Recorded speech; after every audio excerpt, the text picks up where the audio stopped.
네, 안녕하세요 여러분들. 역사는 최태성. 자, 이제 5.16 군사정변으로 권력을 잡은 박정희 정부에 대해서 한번 살펴보겠습니다. 박정희 정부는 이제 여러분들 집권 여당은 공화당이 되겠습니다.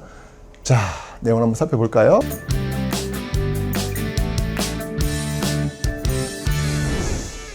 자, 여러분들 이 박정희 정부는 지금 제가 공화당이다라고 말씀을 드렸고요.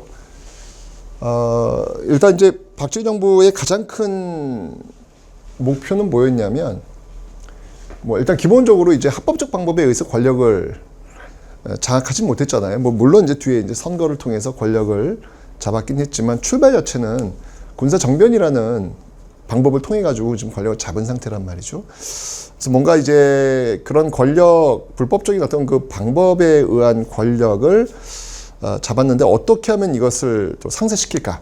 그게 바로 이제 경제였죠.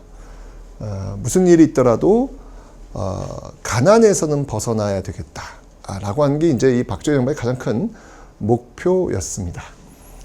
그래서 이제 나온 게 뭐였냐면 이제 경제개발이에요. 그러니까 60년대 1, 2차 경제개발 5개년 계획, 그 다음에 이제 70년대 3, 4차 경제개발 5개년 계획.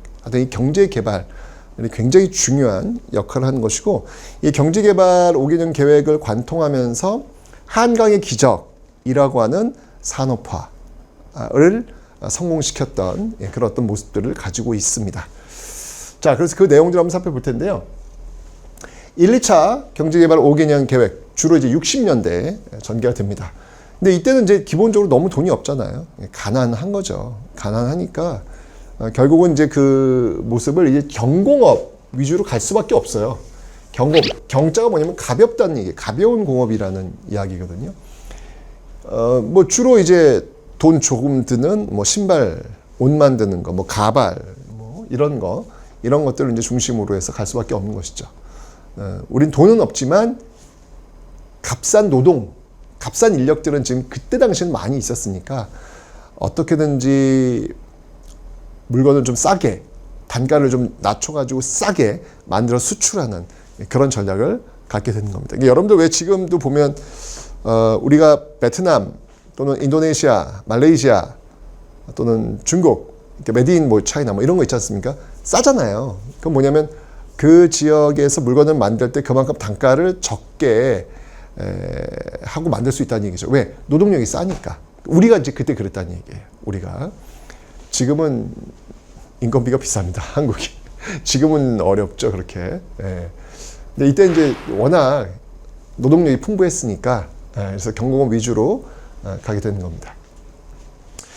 자, 그렇게 해서 이제 발달을 시키는데 문제는 뭐냐면 어쩌면 경공업을 하려고 해도 일단 돈이 필요했겠죠. 그걸 어떻게 해결했을까? 국내엔 돈이 없어요. 그래서 외부에서 자금을 가지고 올 수밖에 없는 상황이었죠. 결국 박정희 정부는 결정을 합니다. 바로 일본과 수교하기로. 일본이 어떤 나라예요? 우리나라 35년 동안 식민지로 착취했던 그런 나라 아니겠습니까? 그런 나라와 다시 수교를 한다. 자, 그럼 이제 기본적으로 전제 조건이 좀 있어야 될 것 같아요. 식민지 기간 동안에 우리를 고통에 빠지게 한 데에 대한 배상금, 그죠? 그리고 진정성 있는 사과, 이런 것들이 이제 전제가 되어야 되겠죠.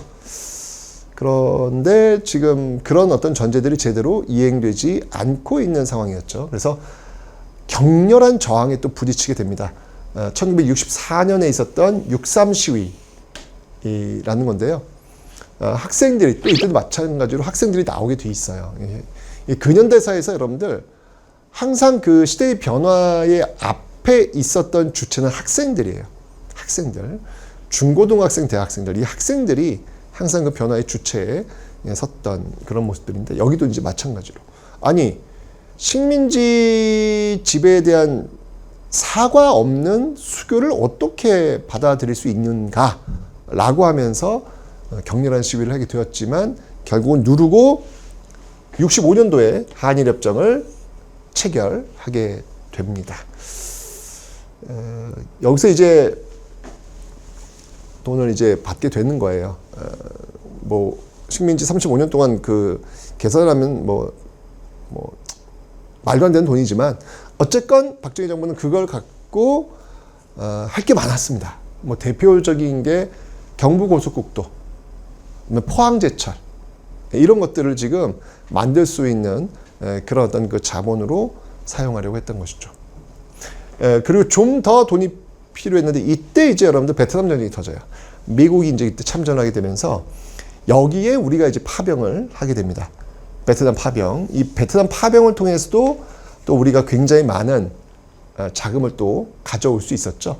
이렇게 60년대 1, 2차 경제개발 5개년 계획을 하는 과정 속에서 우리가 필요한 돈을 한일 수교, 그 다음에 베트남 파병 이런 걸 통해 가지고 자금을 확보한 거예요. 그래서 경제를 비약적으로 발전시켰죠.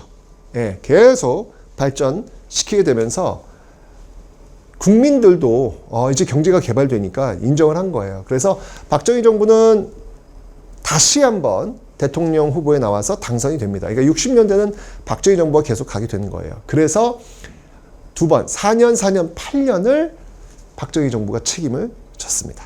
이제 끝난 거예요. 헌법의 약속에 의해서 끝난 거예요. 끝난 거예요. 그럼 어떻게 해야 돼요? 물러나면 되는 거예요. 물러나면 되는 거예요. 그런데 이게 참 그 앞에 이승만 정부의 선례, 그러니까 이 선례가 이렇게 있으면 안 돼요. 이 선례가 있으면 이거 자꾸 이렇게 유혹에 빠지게 되는 거거든. 그래서 항상 올바르지 않은, 정의롭지 않은 그런 선택을 가장 먼저 하는 거는요, 역사에서 큰 죄를 짓는 겁니다. 네, 이승만 정부에서 이제 그런 식으로 뭐 발췌개헌, 뭐 국회의원들 막 찍어 누르고 4.4 오입개헌, 말도 안 되는 이야기 들이대면서 막 이렇게 바꿔놨잖아요. 그런 역사가 있는 거라. 그러니까 여기도 또 이제 권력을 계속 가지고 가고 싶은 어떤 그런 욕심이 있는 거예요. 그래서 두 번 했으면 끝내야 되는데 또 약속을 바꿔요. 또 룰을 바꾸는 거예요. 그게 뭐였냐면 바로 6차 개헌이 이제 또 나오는 겁니다. 그래서 이제 3선 개헌 딱 한 번만 더 하겠다는 거예요. 딱 한 번만 더 하겠다는 거죠. 이게 바로 3선 개헌이라는 겁니다. 자, 3선 개헌 반대 운동을 펼치게 되는데 결국 이제 이게 통과가 되죠. 되면서 70년대로 넘어오게 됩니다. 그러니까 선거에 의해서 지금 세 번 박정희 정부가 당선이 된 거예요. 70년으로 넘어오면서 이제 이때 어떤 그 자금을 통해서 경부고속국도가 이제 이때 놓이게 되는 겁니다. 경부고속국도가 놓이게 되면서 여러분들 이거 굉장히 중요한 거예요. 이게 마치 사람 몸에 그 혈관이 있잖아요. 동맥이 흐르는 거라고 보시면 되는 거예요. 그러니까 이 경부고속국도는 쉽게 얘기하면 외국에서 물류들이 부산으로 들어왔을 때 그 부산에서 들어온 물건들을 서울로 올릴 수 있는 길이 구축된 거예요. 그 전까지 이게 없었어요. 예, 없었어요. 구축이 된 거예요. 예. 이러면서 이제 물류가 돌기 시작하는 거죠. 경부고속국도는 제가 볼 때는 이때 더 넓게, 네, 거의 왕복 한 16차선으로 그냥 쫙 했어야 되는데. 아유, 그냥 한 20차선 그냥 쫙 확보해 놨어야 되는데, 네. 지금 너무, 저기 그 한남대교 가는 길이 너무 좁아. 이 고속도로가 아니야, 완전히. 어쨌건, 이때 이제 경부고속도로가 만들어지고요. 그 다음에 이제 새마을운동. 네, 왜냐면 이게 지금, 사람들이 도시로 자꾸 빠져나가는 거예요. 이걸 이촌향도 현상이라고 하죠. 이촌향도 현상. 네, 떠날 리자. 촌을 떠나서 향하는 거예요. 도시로 향하는 이촌향도 현상이 벌어지면서 농촌이 아주 무너지게 되는 것이죠. 그래서 농촌을 재건하자라고 해가지고 이제 새마을운동, 길도 놓고 지붕도 갈고 이런 어떤 새마을운동이 또 이때 전개되는 그런 모습들이 있었습니다. 근데 어쨌거나 이 60년대 이 경공업은요, 이게 지금 어디를 토대로 해서 움직이는 거냐면 이거는 저임금. 네. 아까 제가 얘기했잖아요. 이 저임금에 의해서 움직이는 겁니다. 굉장히 노동 착취와 같은 그런 모습들이 많이 있었죠. 지금은 상상도 할 수 없는 거예요. 그래서 그런 어떤 노동 착취에 대해서 인간답게 살 수 있는 기회를 달라라고 해가지고 요구했지만 받아들이지 않으니까 결국 자신의 몸을 분신하면서 이 전태일 분신 사건이 또 이 70년도에 벌어지게 되는 겁니다. 여러분들 이때 전태일이 요구했던 게 뭔지 아세요? 뭐 엄청난 대단한 걸 요구한 것 같죠? 아니에요. 그냥 일주일에 일요일은 쉬게 해주세요. 하루에 10시간 이상 노동은 하지 않게 해주세요. 뭐 이런 내용들이에요. 그 말은 건 뭐냐면 일요일도 없이 일을 했고 하루에 10시간 이상 노동을 했다는 얘기 아니겠습니까? 그죠? 뭐 많게는 뭐 14시간 네, 진짜 일하면서 이런 모습들이 워낙 많이 있었어요. 예, 워낙 많이 있었습니다. 지금은 여러분들 주 5일째, 지금 뭐 주 4일째 이야기하고 있고 8시간 노동 뭐 확실하고 노동법 너무 강화되고 그러지 않습니까? 그죠? 여러분들이 지금 너무 당연하게 누리고 있는 어떤 이 모습들이 사실은 이렇게 많은 사람들이 여러분들이 지금 이 시간을 만들어주기 위해서 싸웠기 때문에 여러분들 지금 그거를 누리고 있는 거예요. 여러분 지금 선물을 받고 있는 거예요. 역사의 선물을 받고 있는 거예요. 항상 여러분들의 어떤 시간과 공간이라는 것들이 그냥 여러분들의 노력에 의해서만 만들었다고 생각하시면 정말 안 돼요. 역사를 배우는 이유가 뭔지 아세요? 나의 시간과 나의 공간이 나의 능력에 의해서만 만들어진 것이 아니라 바로 나 앞에 있던 사람들의 그 수많은 노력에 의해서 지금의 나의 시간과 공간이 있다는 것을 알기 위해서요. 왜냐하면 이걸 알아야 나도 이 사회를 위해서 무언가를 할 수 있을지 고민하게 되고 실천하게 되는 거기 때문에 역사가 그래서 배운 거죠. 자, 70년도 이제 이런 어떤 고통을 겪게 되고요. 그 다음에 이제 70년대로 넘어옵니다. 60년대에서 이제 70년을 넘어오는데, 자, 이때 이제 아주 또 엄청난 충격적인 사건이 벌어지게 됩니다. 그게 뭐였냐면, 바로 7.4 남북 공동성명이라는 겁니다. 7.4 남북 공동성명. 1972년인데요. 이게 지금 이승만 정부 때부터 무찌르자 봉산당, 6.25전쟁 이후에 정말 원수지간이었거든요. 그런데 갑자기 박정희 정부 70년대 와가지고 북한하고 통일할 수 있다는 얘기가 나오는 거예요. 직접 중앙정보부장 이후락이 평양에 넘어가죠. 예. 그래서 평양에서 김일성을 만나요. 만나가지고 통일 3대 원칙을 발표를 합니다. 자주평화 민족 대단결에 의해서 통일할 수 있다. 그리고 이런 것들을 이제 하기 위해서 남북조절위원회를 열겠다. 남북조절위원회를 열겠다. 이렇게 나온 거예요. 와우. 이거 엄청난 충격이죠. 아니, 어제까지는 적이었는데 갑자기 그들과 통일할 수 있다는 게 얼마나 사회적으로 충격파가 컸겠습니까? 그죠? 이게 이제 나오니까 이제 이걸 우리가 어떻게 보면 개헌의 명분으로 삼았다라고도 볼 수 있겠죠. 지금 일단 그 삼선개헌을 통해서 이제 더 이상 할 수가 없잖아요. 더 이상 할 수가 없는데 더 이거를 권력을 유지하기 위해서는 뭔가 외부적 충격이 필요했던 거예요. 그 외부적 충격이 뭐냐면 북한과 우리가 통일할 수 있는 어떤 그런 상황이 됐으니 이제 똘똘 뭉쳐서 우리가 북한의 어떤 그 공산화, 적화되는 것을 막을 필요가 있겠다. 지금부터는 우리가 통일할 때 우리식 민주주의로 통일해야 된다. 이런 분위기를 몰고 가는 거예요. 그러면서 이제 개헌을 하게 되는 것이죠. 그 개헌이 그 유명한 7차 개헌 유신헌법이라는 겁니다. 유신헌법은 뭐냐면 대통령에게 모든 권력을 다 집중시키는 것, 삼권 분립을 그냥 깨버리는 거예요. 입법, 사법, 행정, 삼권 분립이 지금 명확히 있어야 되는데 이걸 다 깨버리는 거예요. 모든 걸 다 대통령에게 집중시키는 그런 모습들을 지금 보이고 있는 헌법의 특징을 갖고 있다라는 얘기죠. 제왕적 통치. 어찌 보면은 조선의 왕들보다도 더 큰 권력을 박정희에게 몰아주는 그런 내용이 바로 이 유신 헌법이 되겠습니다.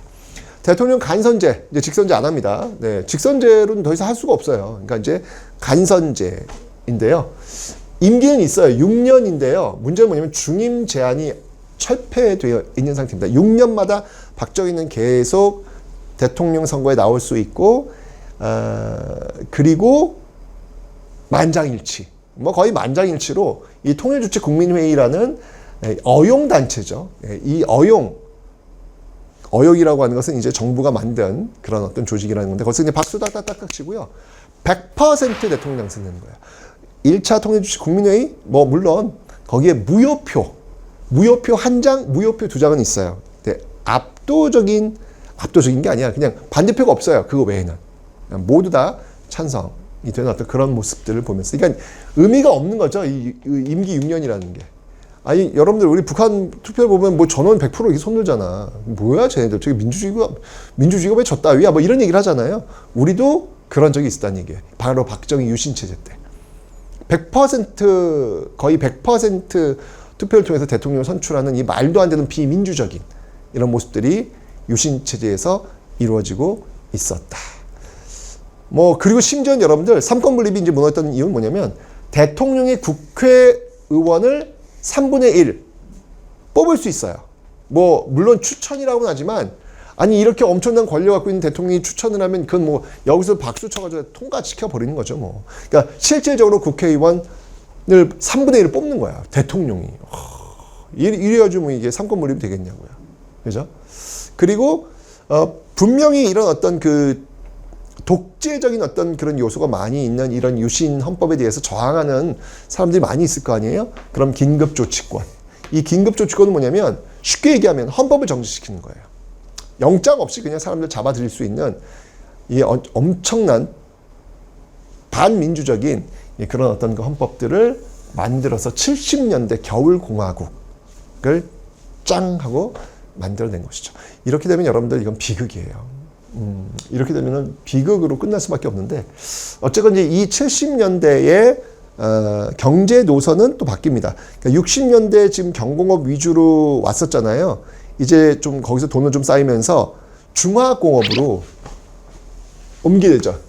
60년대 1, 2차 경제개발 5개년 계획은 경공업 위주, 3, 4차 경제개발 5개년 계획 70년대는 중화공업 위주입니다. 굉장히 중요하죠.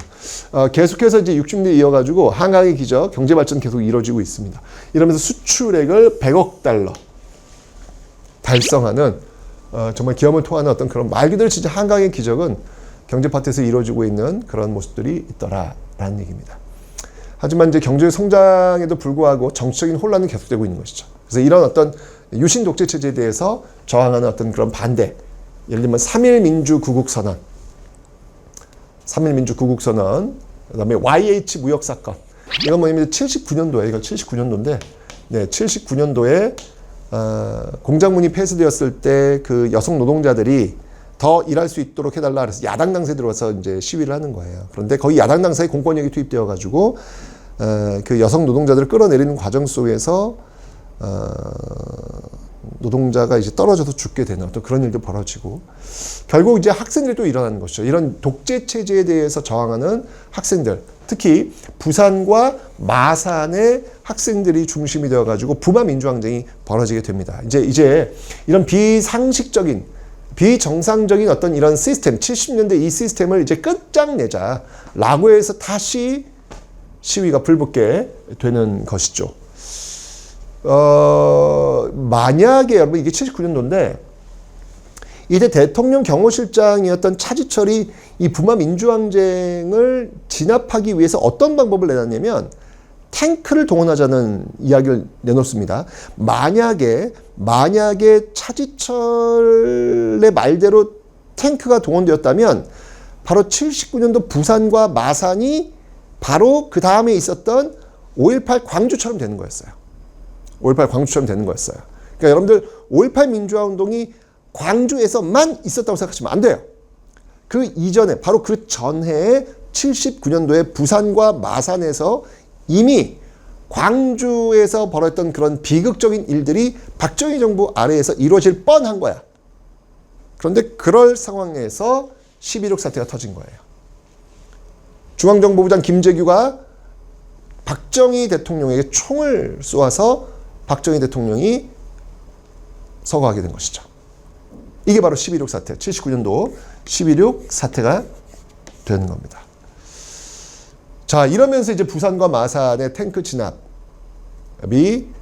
실현이 되지 않게 되는 것이고, 이제 비로소 이제 서울의 봄, 이제 이게 나왔던 게 뭐냐면 서울의 봄이에요. 이제 민주주의가 다시 시작되나 보다라고 하는 그런 기대감을 갖고 있었는데, 그때 전두환, 노태우의 신군부가 또 쿠데타를 일으킨 거예요. 이게 바로 12.12 사태. 여러분 영화 서울의 봄을 보시면 전두광이라고 하는 인물 등장하지 않습니까? 예, 바로 이때를 배경으로 하고 있는 건데 이 신군부, 전두환 노태우를 중심으로 한 신군부가 등장을 하게 되면서 서울의 봄은 결국 실패로 돌아가게 되는 것입니다.